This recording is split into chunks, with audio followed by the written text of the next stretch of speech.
Oh, what is the upskis, everybody? Welcome back to another episode of the GXWrestleCast. This is episode 75 of my little wrestling show where I recap all of the major WWE and AEW shows, give you the recap, the review, let you know what's going on with the storylines and predictions and all that great stuff. And whenever there's a special little pay-per-view or whatever, we're going to do a separate episode and review the pay-per-view, and that's what we're doing right here, right now. It is SummerSlam 2023 in Detroit at Ford Field in front of 59,000 people. Goodness gracious. And they start off the show with a Kid Rock hype package, which was okay. I mean, it was whatever. I mean, Kid Rock, I don't know. He's fine. I like the song, the Badon Bidet, the Diddy Diddy and stuff like that. That song's fine and everything. Everything else, I can do without it. But the package was okay. Kid Rock, love him or hate him, I guess. I don't know. Let's get into the wrestling now. We are starting off the show with Logan Paul going up against Ricochet. So going into this match, I predicted that Logan Paul was going to win this one. So let's go into it. Clean elbow to the chin of Ricochet. How are you doing? Logan plants Ricochet with a neck breaker onto the apron. Ouch. Paul just starts stealing a bunch of random wrestlers' moves. I mean, I can't remember which ones he was doing, but he was just stealing everybody's moves. I don't think he was pulling off like Hulk Hogan shit like CM Punk does, but I definitely recall him stealing shit. We got a very nice buckshot lariat to the outside by Logan. Like, holy shit, that was impressive. Like, even Hangman sometimes can't do a buckshot lariat properly, and Logan just did one to the outside, and he nailed it perfectly. We got a moonsault by Paul, is caught by Ricochet, which is countered into a sickening tornado DDT. Goodness gracious, that was dope. Thumbs up for that. Ricochet goes for the 630 splash, but Logan avoids it. Really hard landing right there for Ricochet. Some random goof puts brass knuckles onto Paul's fingers, blasts Ricochet, pins, and Logan Paul wins at SummerSlam. Goodness gracious. Awesome opening contest. I think this is probably the best choice for the opening match. You got two young, spry, well, I don't know how young they are, but they're definitely fast, and it was a fast-paced match. Paul was dominating at the beginning, which was a little bit surprising. Really fast-paced back-and-forth match with tons of eye-popping, high-flying from both guys. I mean, Ricochet, one of the best, and Logan Paul, man, like, I am still very impressed with what he is able to do in the ring. Ending was pretty lame, I must admit, we didn't even get to see who that person was. Was it KSI? Was it Logan Paul's brother? Like, we didn't find that out. So I didn't like that ending, but I still thought the match was great. 8 out of 10, and like I said, I predicted Logan Paul. Oh, nothing against Ricochet. I was just thinking, like, Logan Paul can't lose every single time that he comes here. He's going to have to win at some point. And compared to all the other people that he's fought so far, Ricochet is probably the lowest tier opponent in terms of popularity, not skill. So I went with Logan Paul. Was right on that one. Made me feel good. We go to Brock Lesnar versus Cody Rhodes up next. And they're claiming that there are 4 main events on this show, and that's just super incorrect. There's only one main event, and that is the match that goes on last, okay? So, anyway, they do claim that this is the first of the 4 main events. Cody immediately gets dumped on his head with the German suplex, and very, very many more suplexes to come. Cody keeps beating the count. This really upsets Brock Lesnar. He F5s Rhodes through the announce table. Cody rallies back with one Cody Cutter and then a super Cody Cutter. We got a near fall right there. Cody barely gets out of a Kimura lock, then locks in one of his own on Brock Lesnar. Lesnar powers out. His shorts are absolutely shredded at this point, but it's okay. He's got undies underneath. Goes for the F5. Cody counters that. He hits not 1, not 2, but 3 crossroads for the W. Slow start to this match with Lesnar just destroying Cody Rhodes and Cody just getting back up, showing how resilient he is, as is the Rhodes fashion. The pace did pick up in the second half with a good finish. I did like that finish. Cody doing the classic resilient comeback story. He does it really well. I can't deny that he's not doing it very well. It's just, a little bit predictable, a little bit meh, but I still thought it was a pretty good match. 7 out of 10. Cody offers Brock his hand. Lesnar shakes his hand. They celebrate together. Hooray. So is Brock Lesnar a good guy? Or maybe he's just in a good mood tonight and he'll be the old Brock Lesnar that he always is. I went into this match predicting Cody Rhodes. Basically, 50-50 booking kind of deal. Like Brock Lesnar, I think, won the last one, so it's Cody's turn. So it's pretty much as simple as that. We got the SummerSlam Battle Royale coming up next. MVP is here to introduce... Almost. No. MVP, you were supposed to bring out the Hurt Business and maybe even put a suit on Almost, but no, I don't want this. Not only does MVP not come out with the new Hurt Business, brings out Almost enters the Battle Royale, and you know who he eliminates first? He eliminates my boy JD McDonough right away, and now I'm just pissed off. Ciampa eliminates Shinsuke, Bronson eliminates Ciampa right after that, so that continues on their ongoing thruple rivalry. Theory taken out by Santos Escobar, Karrion takes out Santos after that, so we got maybe a possible US title option here with Escobar or Karrion. Everybody teams up on Almost to take out the Giant, thank God. I don't know, like every time they do a battle royale, they're always like, oh, the big guy's he's got the big advantage. I don't think a big guy has ever won a battle royale. This always happens. They get teamed up on and they lose. Miz and Grayson Waller team up here for a moment, and dude, that would make the most awesome piece of shit tag team of all time.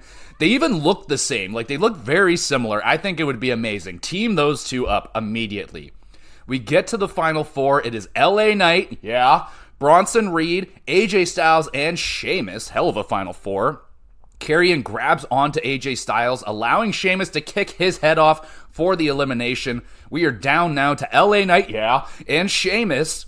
Knight jumps to the top rope successfully this time, thank you. Suplexes Sheamus. Clothesline over the top, and LA Knight wins the Battle Royale. Yeah, oh fuck yeah. Really fun Battle Royale right here. Wish it was more clear what was up for grabs. They never really said that. They're like, maybe an upcoming title shot. And they never said what title. They never guaranteed a title shot. This wasn't a number one contenders match as far as I can tell. So that was a little bit annoying. But does Knight get a title shot or like a lifetime supply of Slim Jims? Because this match was sponsored by Slim Jims. So I don't know. I think LA Knight would take the title shot right now. But, Slim Jims ain't bad. Actually, they're pretty awful. All right, good job touching on numerous storylines in this. I really want them to team up Miz and Grayson Waller. That has to happen. Come on now, teasing the U.S. storyline a little bit. I wouldn't hate Escobar getting in there. That would be pretty fun.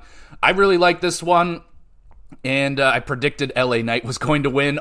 That's only because I'm all about LA Knight right now. It wasn't. There was nobody else in this match I was cheering for more than LA Knight. 7.5 out of 10. This was a really fun Battle Royale. Now we move on to the MMA rules match, Ronda Rousey versus Shayna Baszler. So normally when the WWE does this kind of stuff, when they try to be MMA, they try to be UFC, usually goes really, really badly. I mean, think of the Brawl for All. That was awful. But this has the potential to be good because Ronda Rousey and Shayna Baszler, they're both actual MMA trained people. Ronda Rousey obviously had a very successful run in the UFC. I think Shayna Baszler was there as well. I probably wasn't watching it very much at that time. But anyway, let's get into this. Let's see how they do. So Rousey gets rocked with a head kick. Where have I heard that before? I popped huge for that head kick spot. Holly Holmes knocking out Ronda Rousey with the head kick. I love that they touched on that. She did kick her in the head. Like, she got her. It wasn't the hardest kick in the head, but she definitely kicked her in the head. Rousey comes back with a step-up knee clean to Shayna's face. Like, wham, knee right to the face. Holy shit. Ronda puts Shayna into an armbar. The doctors need to come in to check on Shayna to see if she's okay. Rousey beats all the doctors up and Shayna. Both women are countering submission attempts. Shayna gets the Karafuda clutch. Rousey passes out, and Shayna Baszler picks up the W right here.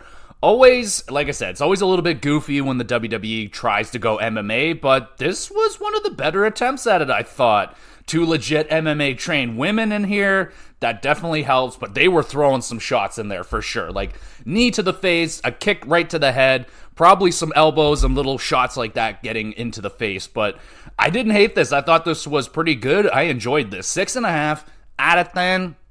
I went into this one predicting Shayna Baszler would win. Basically because I feel like they're pushing Shayna right now. She's the one that, attacked Ronda Rousey, and I think Shayna needs a boost. But honestly, Rousey isn't the most popular over person in the company anymore. She is just... Her stock has plummeted so far down since she first arrived, but I like this. This was one of her better performances. We move on to the Intercontinental Championship match. Gunther defending against Drew McIntyre. He has Imperium out there with him. McIntyre dropped with a heavy chop from the champion. Just one of very many to come in this match.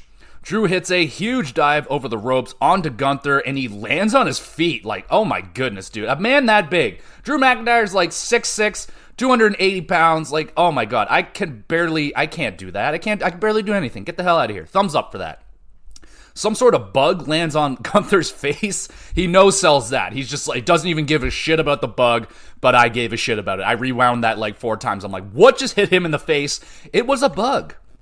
Amidst a chop war, Drew hits a claymore out of nowhere. Gunther kicks out of that. Drew is very surprised Pikachu at that. Drew gets crotched on the ropes, splash, lariat, and a powerbomb. Gunther puts Drew away and retains the Intercontinental Championship. Goodness, man. Just about everything I thought this match was going to be. Just a hard-hitting war, red chests all around, some nice near falls in there. And Imperium didn't spoil anything. I don't think they even got involved, which is spectacular. Just let the two guys go at it. They don't need Imperium's assistance, and this was fantastic. I loved it. So hard-hitting, like Drew getting dropped by the chops, and oh man, this was awesome. Lived up to the hype for me. 8 out of 10. I predicted Gunther on this one. Only, I would have picked Drew, but they're saying like Gunther is only about like 30 some odd days away from breaking the Honky Tonk Man's Intercontinental Championship reign, like the longest one of all time. I was like, we got to move on from the Honky Tonk Man, dude. Like, we got to get past that guy being the longest reigning Intercontinental Champion, and let's make it Gunther. So that's the only reason why I picked Gunther. Otherwise, I would have been going for Drew in this one, but I like them both. Now we got the World Heavyweight Championship match. Seth Rollins defending against Finn Balor. Seth wearing the vest that he wore 7 years ago in the match against Finn Balor at SummerSlam. That's a very nice touch. Thumbs up for that. Finn has the word 7 tattooed onto his shoulder. It's definitely not tattooed because it fades away in a few minutes after all the sweat, but yeah, that whatever. It was stupid. Whatever. Finn has his lip busted open, hits Seth with a buckle bomb into the barricade. Oh my god, I just fucking hate that move. It's so dangerous. Seth hits a pedigree on Finn Balor. We got a near fall right there. Priest walks out with his Money in the Bank briefcase, distracting Finn Balor, or Seth Balor. No, Seth Rollins. Jesus. Balor hits a pedigree on Seth after a cheap shot from Priest.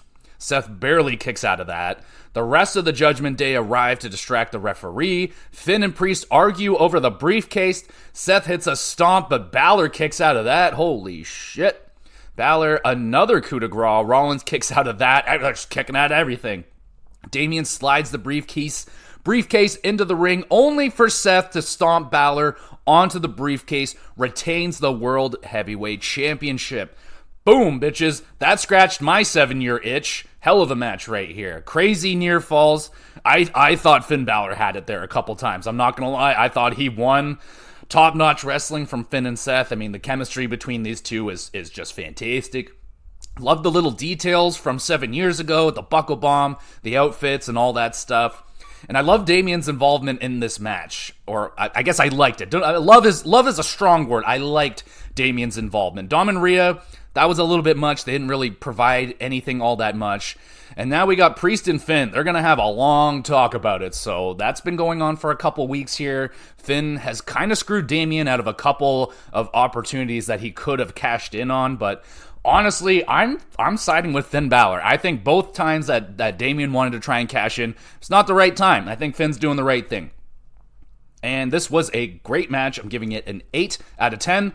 Came into this one predicting Seth Rollins only because I felt like if they took, I think it'd be way too early to take the title off of Seth Rollins right here. So, but I wouldn't have hated Finn Balor winning it, man. He's been fantastic over like the last year or so. But Seth Rollins is like the spine of this company. Like without him, they fall apart.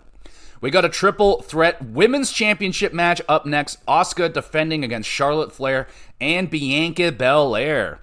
Flair with a minor wardrobe malfunction. She needs the referee to help her out with that, while Asuka and Belair are just sitting in the corner patiently waiting for her to do her spot. Made me giggle. We got a double natural selection by Flair. Bianca hits a really cool neckbreaker DDT combo. Goes for the moonsault, but 4 knees are waiting for her because she tried to hit it on both Asuka and Flair. All the knees are waiting for her. Flair moonsaults to the outside on Bianca. Doesn't get all of it. Asuka off the top. DDT onto Flair. She doesn't get all of that. So just a little bit of an ugly little section right here. Bianca hits a nice powerbomb on Flair. Asuka pops up, grabs Bianca in a choke. Flair stacks them up, both for a near fall right there. That I just love that spot. It was just fucking 15 seconds of carnage, near falls. Awesome. Bianca tossed to the outside. She injures her knee.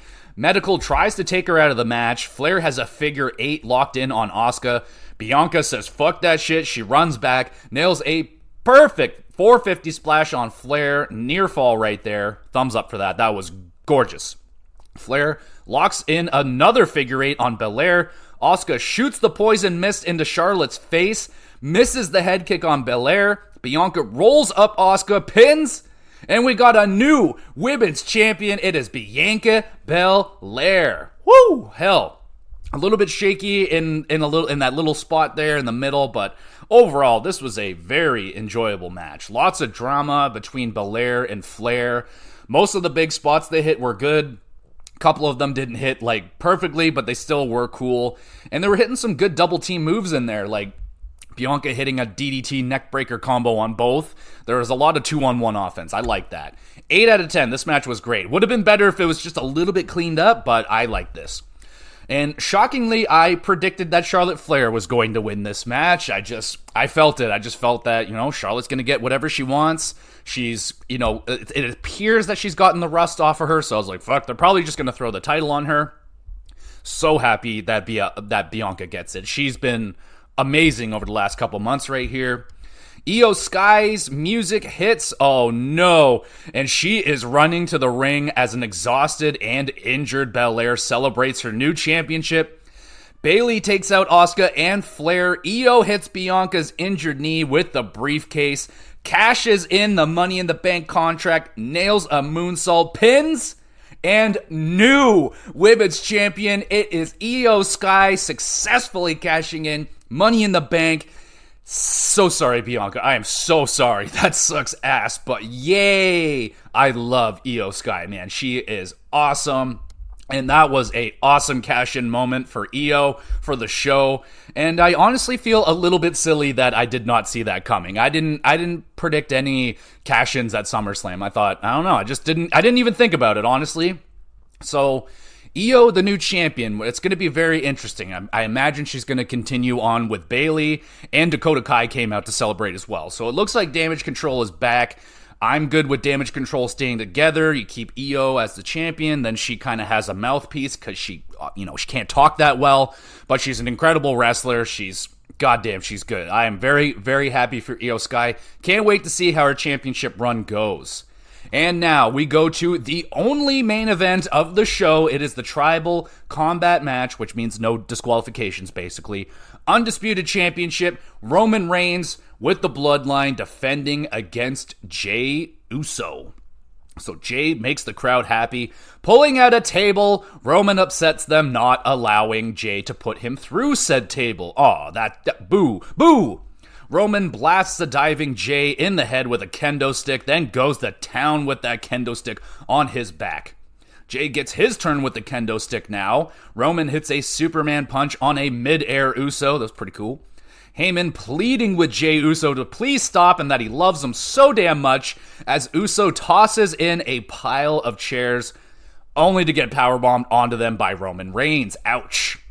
Jay powers up Roman for a Samoan drop through the table, and when I say power up, man, he really did. Like, he pulled him over the ropes. I mean, that takes a lot of strength right there. Even though Roman helped him out getting up there, that was just fucking impressive. Thumbs up. Jay grabs a strap and he cracks Roman with it. Oh my god, dude, it was so loud. He smacked him with that thing. It looked like someone attached like a little piece of metal or something, because it ripped open Roman's arm there. He's bleeding, but holy shit, man, he fucking cracked him with that thing. Awesome, thumbs up. Roman doesn't want any more of that strap. I don't blame him. He runs out into the crowd where Solo Sikoa is waiting to ambush Jay Uso, putting him through a table. Goodness gracious.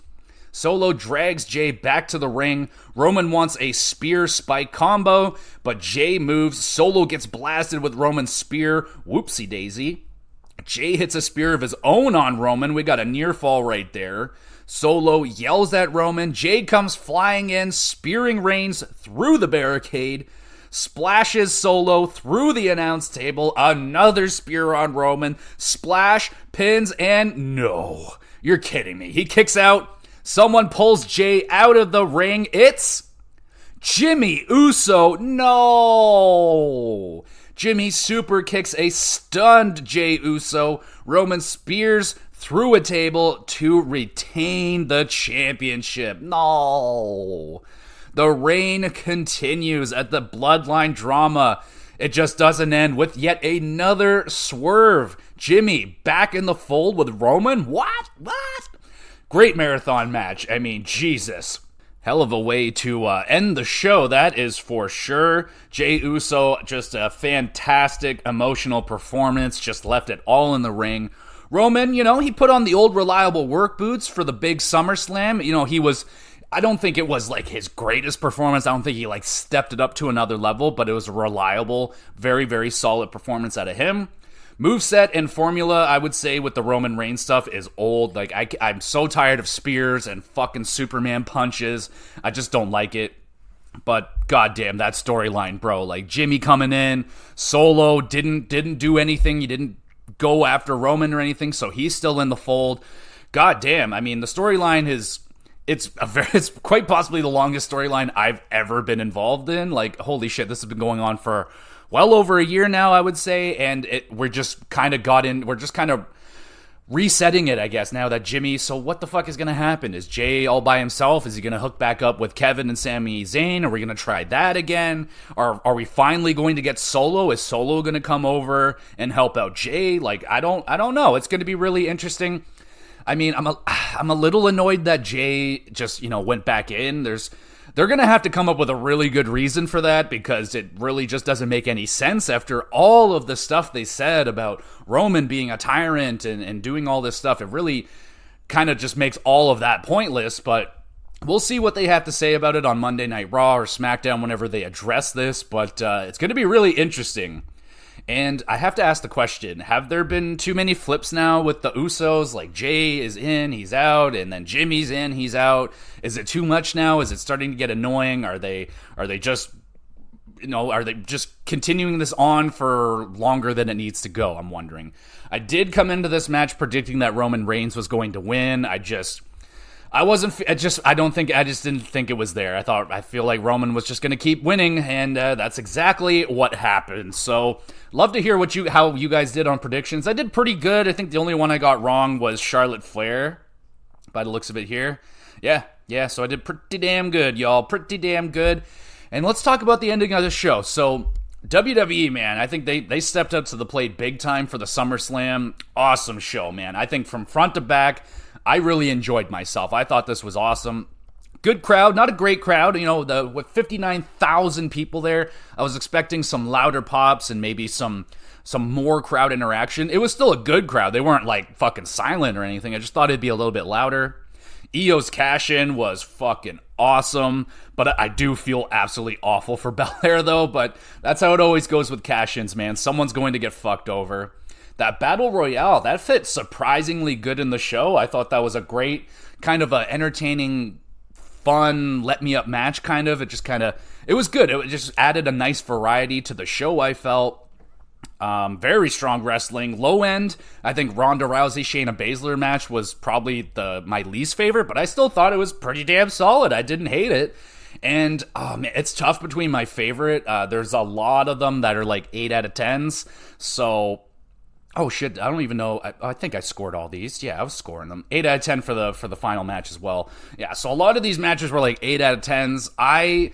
There's just something about the triple threat match that I liked it. Even though it was a little bit sloppy at spots, I just like that one the most. It was the most surprising, and then you get the cash in after that. So yeah, that was probably my favorite moment of the whole entire show. I thought this was a great show, man. Like, I was very impressed. It's a long show. It's like 4+ hours, but kind of flew by. I had a great time with it. Gonna give it an 8 out of 10, and I would love to hear how you guys enjoyed the show. What'd you think of the Money in the Bank cash-in? What was your favorite match? And what match did you think just wasn't it? What match didn't hit for you? I thought they did a really good job, man. I'm pleasantly surprised.